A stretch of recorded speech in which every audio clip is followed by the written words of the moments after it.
Yeah, I spar exciting. big guys though. Do you? Yeah, I spar big guys. That's why I'm starting thinking like, man, I probably can be great. I probably can be great, you know what I mean? But, you know, it's different in the fight. But I believe in my skills and my ability. Canelo has shown in his last few fights that he's just a businessman. He's not in there to entertain the public. He just takes the big check. I'm still getting Canelo. Even with that performance, I almost feel like Canelo fights You're a big size guy right there. Yeah, and he fights up to his guys in terms of if there's a real threat in front of him, we're going to see a better Canelo. He hardly even broke sweat for Skull. Canelo is younger than Crawford, bigger than Crawford. They're both great boxers. Crawford didn't look great against Madrimov. So, yeah, I don't know. I feel like I'm edging to Canelo just. You know what I'm excited for, man? Terence Crawford and Canelo. That's gonna be a big one. That's the one. That's a big, huge fight. That's the one. That's That's the the one. one. Yeah, A lot that's of the people one for the year. think Terence is too small. He weighed himself the other day. He was 185 pounds. Canelo versus Crawford is an upcoming bout, and it is more than just a fight. It is a clash of titans, a savage war for the throne in which leads will be made or wrecked in seconds. Both want to show who will be the undefeated monarch, but that's only the beginning. Joe Rogan has given a diverse perspective on the much-anticipated battle between Canelo Alvarez and Terence Crawford. His insight goes across praise for Crawford's skills and concern about the physical components of the fight. You know what I'm excited for, man? Terence Crawford and Canelo. That's the one. That's gonna be a big one. That's the one. That's a big, huge fight. That's the one. That's That's the the one. one. Yeah, A lot that's of the people one for the year. think Terence is too small. He weighed himself the other day. He was 185 pounds. He just looks scrawny in the ring. Well, he fought gets at what, down. 140, 150. Well, 150. he just won the 154-pound title, and you know before that he was fighting at welterweight, which is 147. But it's not like he doesn't have time to like thicken up a little bit. And if he's walking around at 185, that means he probably cuts a considerable amount of weight to get down to 54. Moving ahead, Rogan has professed admiration for Crawford's boxing skills. He stresses Crawford's extraordinary ability to change stances between orthodox and southpaw with ease, which frustrates opponents. According to Rogan, Crawford's technical skill and ring awareness make him a handful for anyone, including Canelo. Alvarez, 100%. But I think he's getting thicker, and he was deadlifting 450 pounds the other day. Like, You like deadlifts? I think they could back up. on the flip side, according to Matchroom CEO and promoter Eddie Hearn, Canelo is still a master, a once-in-a-generation boxer, but legends are not immune to the passage of time, hunger, and the desire to face another harsh camp to submit his body to hell yet again. It appears to be slipping away gradually, not because the passion has been destroyed, but because life moves on. And even champions have times when the desire to pursue something else arises. Do you see that fight now differently based on how Canelo performed against Skull Eddie? A little bit, yeah. Yeah? Oh, wow. It wasn't just the fact that he couldn't cut the ring off. I just feel like the timing now, the age, Canelo is amazing. I mean, not just because of his ability and what he's accomplished, but the fact that he still has the desire for those training camps and those fights. But I just feel like that desire might be fading a little bit. And this is where the Crawford fight gets dicey. It's the type of super fight that could get anyone pumped up, but there's a sense that Canelo may pull back, not out of fear, but out of caution. Fighting a smaller but more dangerous foe like Crawford toward the end of your career is a risk. It could result in the final page of an otherwise excellent work. Nonetheless, the payment and its size are likely too big to be disregarded. Not because of his love, but just because of age and like life. Do you know what I mean? And don't get me wrong, like the Crawford fight will definitely get him up for it. But I was actually watching that fight thinking I wouldn't be surprised if he retired and actually didn't fight Crawford, because I don't think he'll want to lose to Crawford, a much smaller guy, just because he's at the end of the road. But the fight's so big and the money's so big, he's gonna have to take it. I bet he retires after that fight. In light of this, top-rank CEO Bob Arum did not mince words when judging Canelo Alvarez's recent performances, blasting what he saw as a clear change of heart on Canelo's part. According to Arum, the current Canelo is no longer fighting with the fire and hunger that previously made him a fan favorite.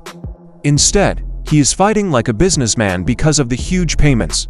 Canelo is more worried with raking in big money than with putting on thrilling, crowd-pleasing performances inside the ring. Canelo has shown in his last few fights that he's just a businessman. He's not in there to entertain the public.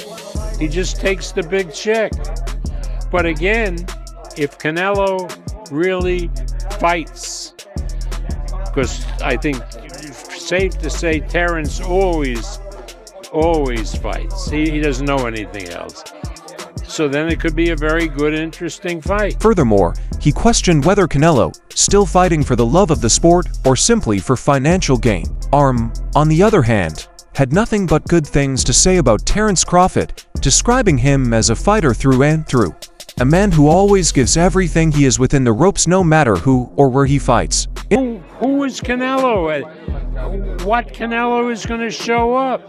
The Canelo who's looking to cash a big check, or the Canelo that really wants to fight like a fighter? Now, the Canelo we've seen the last 2 years is not only boring, but doesn't really have an incentive to mix it up and to entertain people with a good fight. Taking a step further, Teddy, a well-known boxing pundit, starts by pointing out that it has been a week since Canelo Alvarez battled William Skull and successfully defended his 168-pound King's title.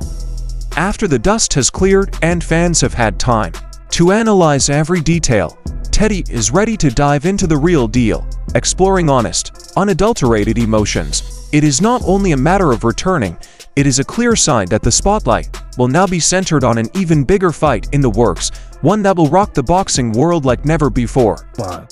I like Crawford. I like Crawford then, I like him now. I liked him before Canelo looked not so good in his last fight, obviously.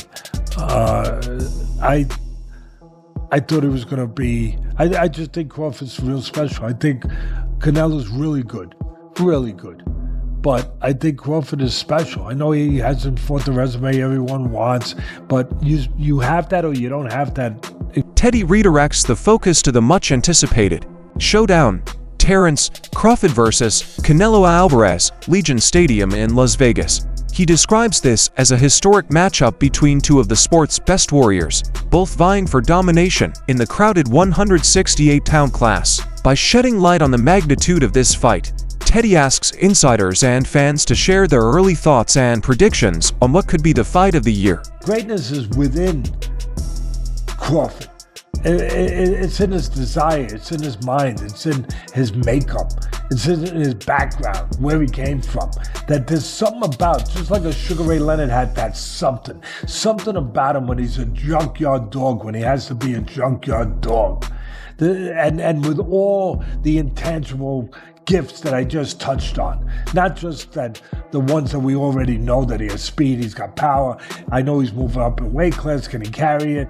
Those intangibles, I believe that he has them. And like I said, when the fight was still first mentioned, I should say, I picked him. And now it's a little bit more fashionable. You know, it's a little bit, more easier for people to say, oh yeah, I can see Crawford winning. And why? Well, Canelo's last performance, real quick, what could it be? I already went over this. You want to hear it in a deeper breakdown? Go back and listen a week ago, 2 weeks ago, whenever the fight was, to our podcast. And I break it down. I break it down point by point. Meanwhile, Teddy shares how much he admires Terence Crawford. He has admired Crawford as a boxer since the beginning and continues to do so, especially after seeing Canelo's most recent fight, in which he did not look as dominant or crisp as one might have expected. That battle only seemed to confirm Teddy's belief that Crawford is a strong contender and that the next fight will be highly competitive and interesting. Canelo, he's either old man time, that undefeated guy. He finally caught up to him. He's old, he's slow.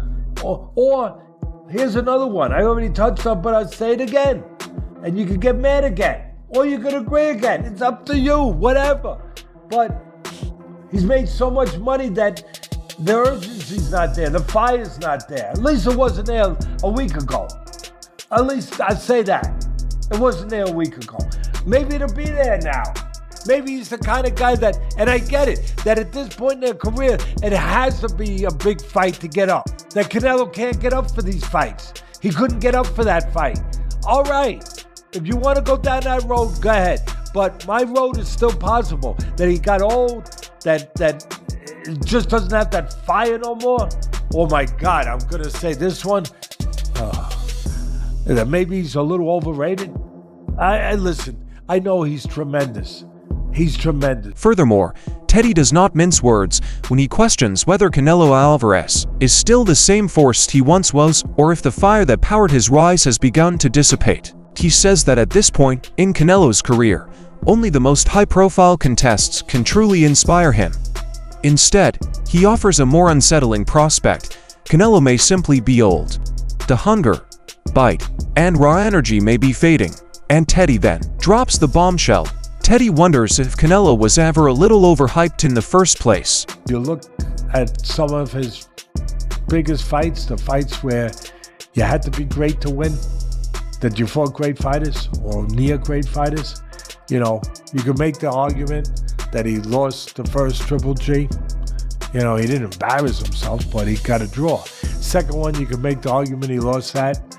I know it was a different kind of fight, and he got better. But you can make that. You can make the argument he lost to Lara. He did lose to Mayweather. You can make the argument he was too young in his career. Maybe. Although it wasn't that young. He turned pro when he was 15 or 16. Teddy confirms his faith in Terence Crawford, conjuring a clear picture of the fight in his mind. Crawford will outclass Canelo, not merely win by a sliver of a margin. He imagines Crawford as being too quick, smooth, and smart, boxing circles around the elderly Mexican star. Teddy thinks that it is not about raw power or brute force, but rather superior timing, speed, and ring IQ. He was already pro for how many years? For 8 years, 7 years. But then again, you can still make that argument. Okay, at the end of the day, I think I said this before people killed me, but I said it before was as easy to say as it is maybe now with Canelo coming off a bad night. I said that this reminds me, and it could be like Pacquiao when he fought De La Hoya. Pacquiao, everyone loved De La Hoya. You forget so fast. You guys got short memories. You might be saying Canelo was too old. Canelo got old. This, that, whatever. So at the end of the day, looking forward off of the last fight with Canelo, I like Crawford every bit as much as I did before that Canelo fight, and even more now.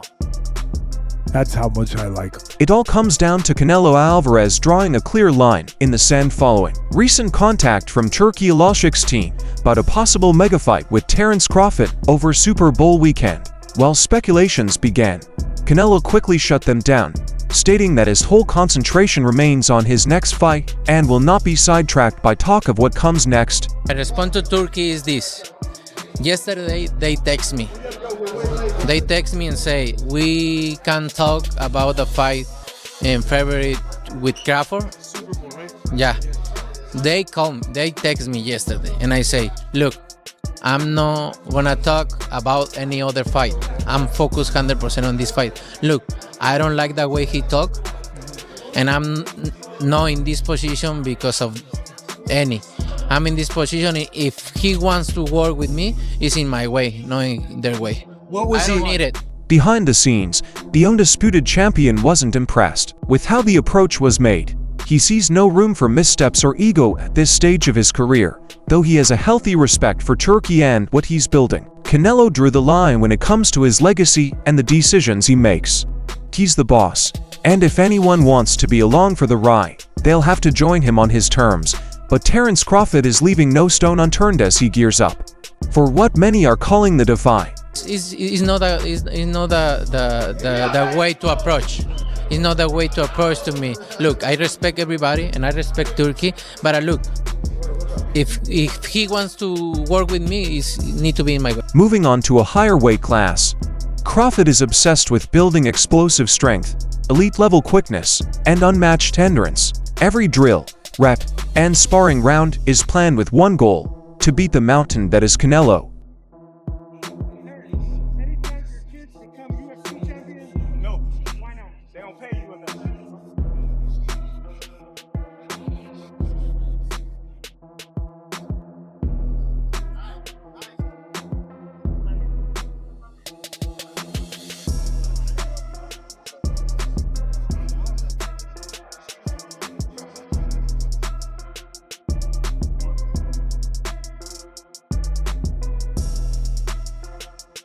Behind the scenes, his staff is deep in strategy mode, devising a great game plan to fight Canelo's strength, experience, and ring knowledge.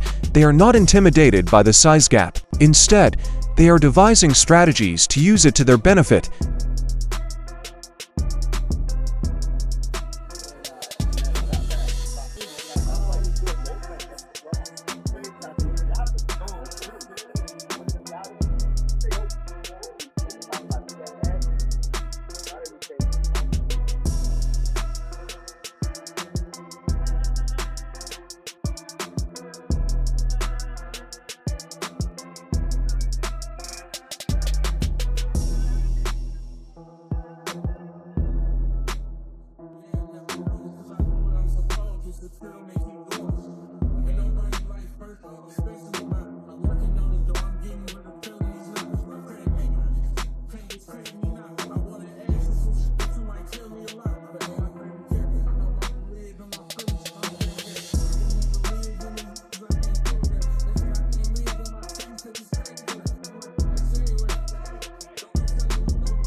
Dana and Turkey have launched a movement that has the ability to completely reinvent the game, laying the groundwork for a seismic shift in the global sports landscape.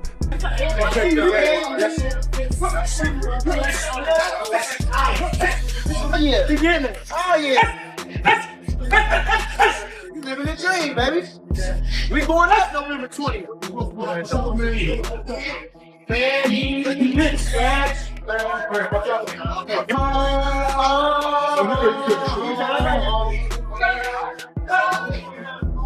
The bottom line is that Turkey Alalshik didn't mince words in the post-announcement interview, stressing the significance of strong relationships and their unquestionable necessity in starting a breakthrough business with unshakable confidence. Turkey praised Dana White, describing him as the ideal person to rule over such a bold new time in boxing. When it comes to establishing a game-changing battle league, no one else is more prepared. Wouldn't be where I am today without boxing. The sport of boxing is where I started. I felt like it was something that could never be fixed until this guy showed up. He has done more for boxing than any promoter in the history of the sport combined. He has invested more money, more energy, and more passion into this sport than literally ever. So for me to be, I didn't know what to think when we first met. He and I have become very close friends in a very short amount of time. And there aren't a lot of people that I would do a deal like this with. There's no people, actually. He's the only guy, to be honest with you. So what he's done for the sport is incredible, and I'm looking forward to it. First of all, he's not the only CEO now for UFC. He's the CEO of the new company also. Second, I cannot do anything without the support of my Crown Prince. First of all, the King, God bless him, and the Crown Prince, our leader. He supports us in everything.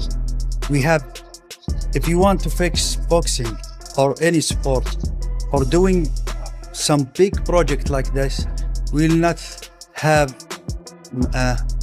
any options better than Dana White. I see him in this hotel before 1 year, as you remember, with our friends Nick, and we are talking about this, and we go and back, and we have the same vision, and I trust this league in short time will crush everything. As the countdown to Canelo versus starts, the stakes are at an all-time high. To great champions, to styles, one ring, and only one will win. Will Canelo's power and legacy survive, or will Crawford's talent and hunger usher in a new king? Who will emerge victorious? Is it Canelo, the face of boxing, or Crawford, the expert-turned-conqueror? Let us know if you're riding with Team Canelo or Team Crawford, and prepare to write history.